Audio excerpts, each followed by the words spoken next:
Hi all, welcome to Cloudtechs.club.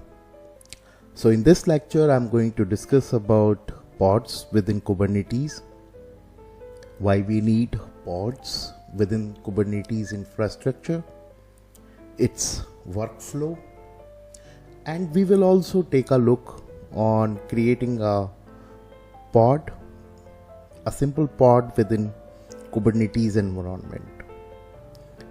So this lecture will be divided into two parts. What are pods? Why we need it? And the next lecture will be all about the pod controllers, which will control the behavior of the containers within the Kubernetes infrastructure to provide the high availabilities. So let's understand what is pod. So this is Kubernetes official website where we can go and take a look on the pods. So this is the official documentation on the Kubernetes pods. So pods are the smallest deployable units of computing that you can create and manage in Kubernetes. So let me explain you a little bit what's happening here. So we have a pod, and within pod we have something called a container, and in this container we have applications or a microservice, you can call it's running here. So we can say a web application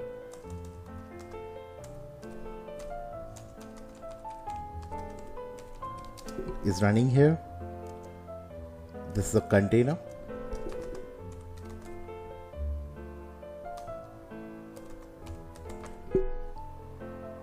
and it is running within a pod. So pod is one of the resources running, or you can say one of the component running within the worker node.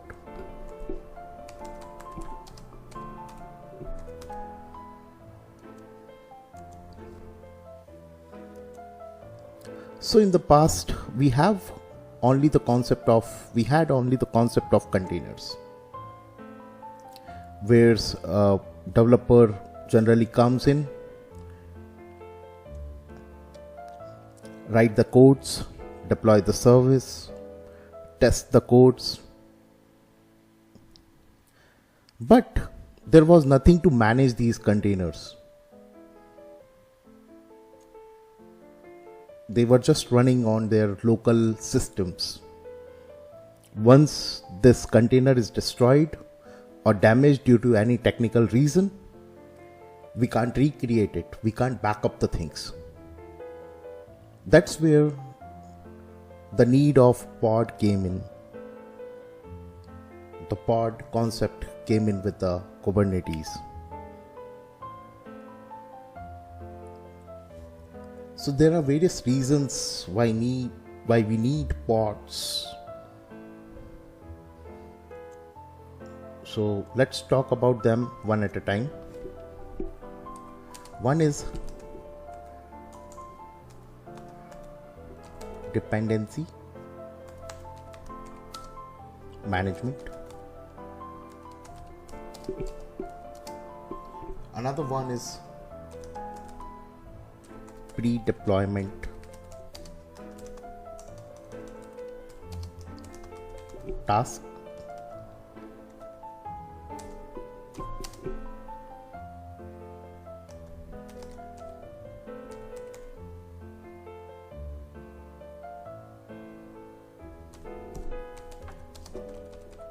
MultiTier applications.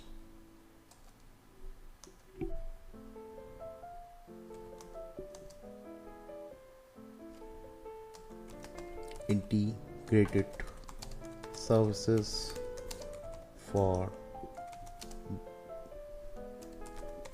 traffic management.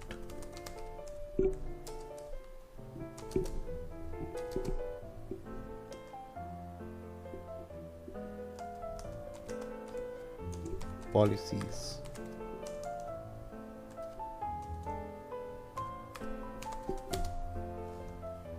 So let's discuss all of them one at a time. So pods allow the installation of various dependencies before performing application deployment, or you can say before the actual container gets deployed with the application. It helps in installing the required software bundles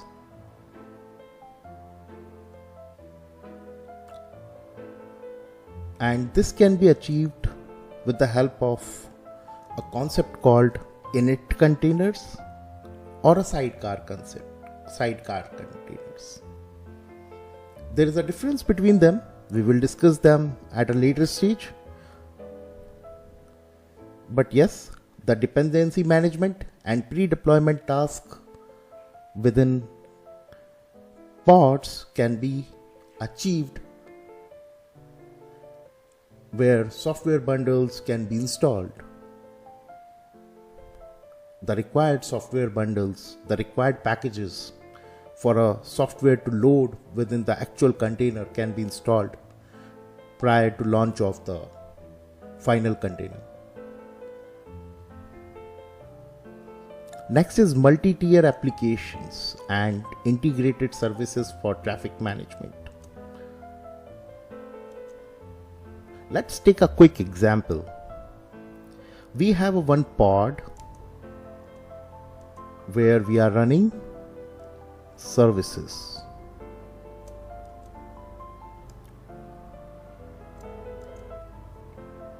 A 3-tier applications. Let's say a front end application, a backend, and database.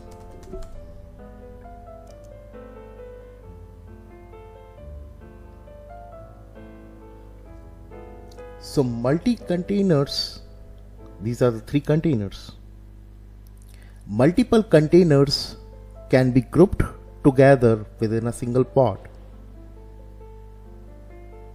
You can see here the front-end application, back-end, and database within a single pod. These containers shares the same IP address but uses a different port numbers. Allows easy communication via loopback IPs, the localhost. So let me make it easy for you. So front-end application is running on port number 80.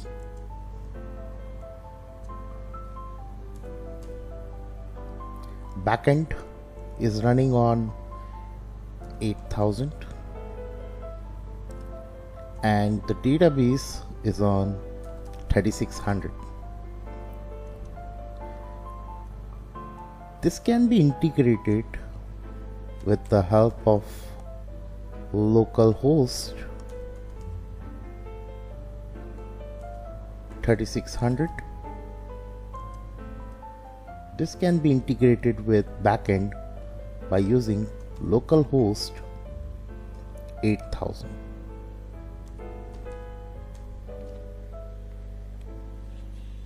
So you can see we have different port numbers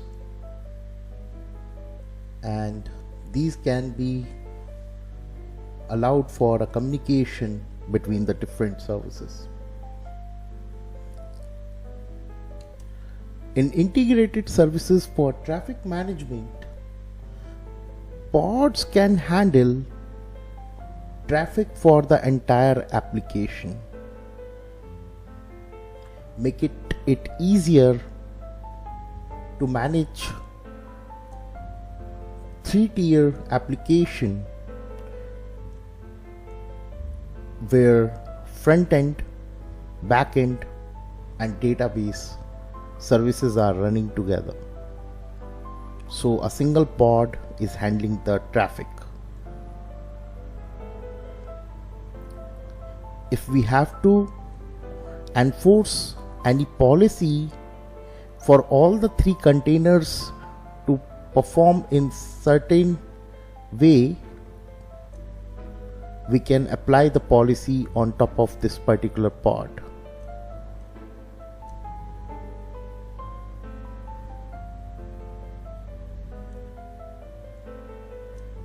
So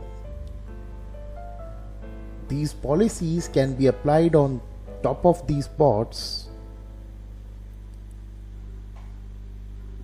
across all containers within the pod.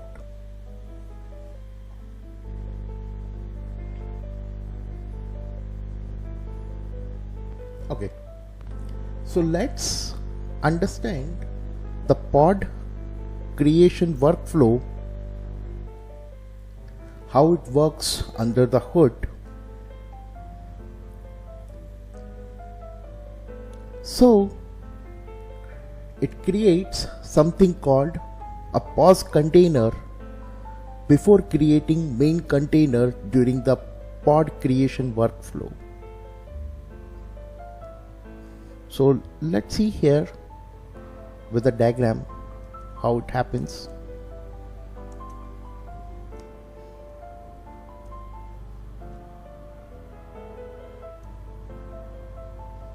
So let's say this is the pod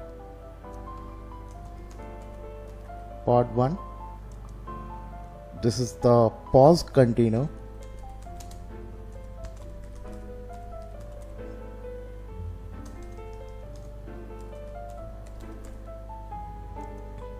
And this will be our final container.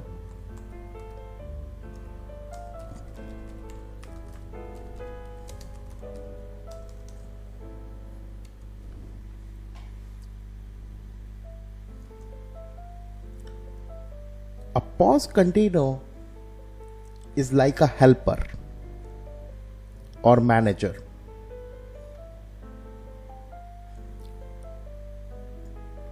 That Kubernetes uses to set up and manage the environment for other containers in a pod. It's like the foundation or that ensures everything else runs smoothly within this particular pod.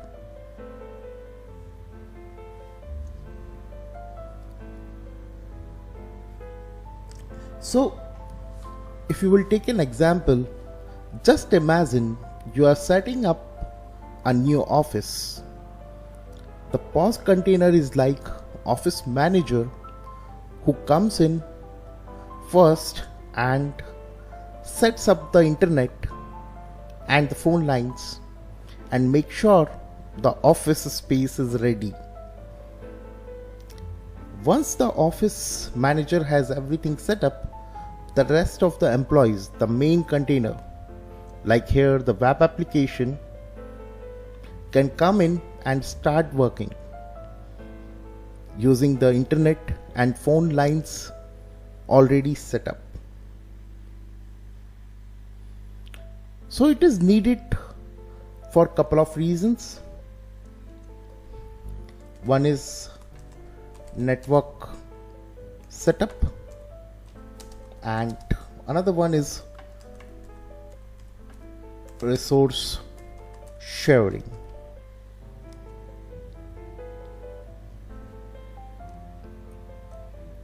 So this is how the workflow creation of any container within the pod. There will be a pause container which will be created prior to the final container creation, which will create a namespace which will maps the IP address and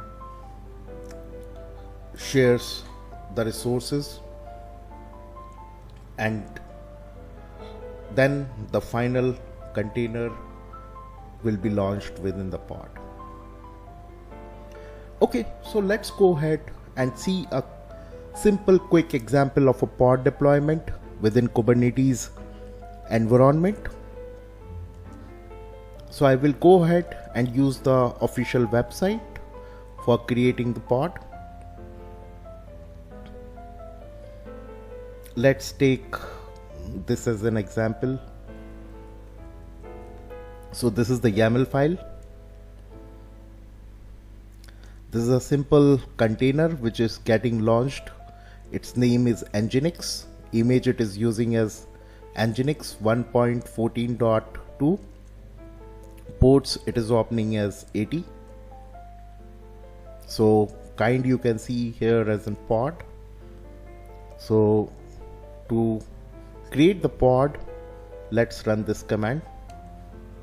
I'm going to use killer coda.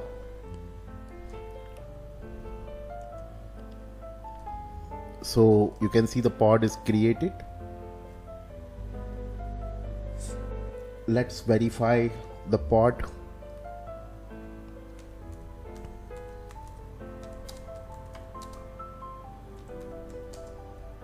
So you can see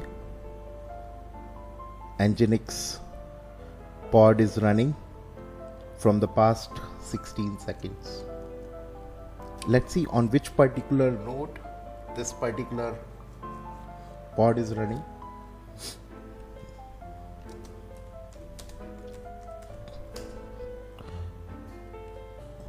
So on node 1 I can see this pod is running within the cluster. Let's describe this pod.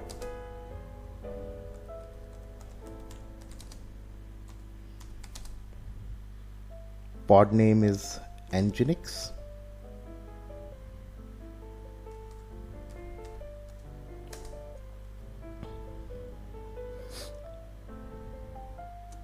So you can see the namespace is default. There are no labels for it, no attenuations as of now.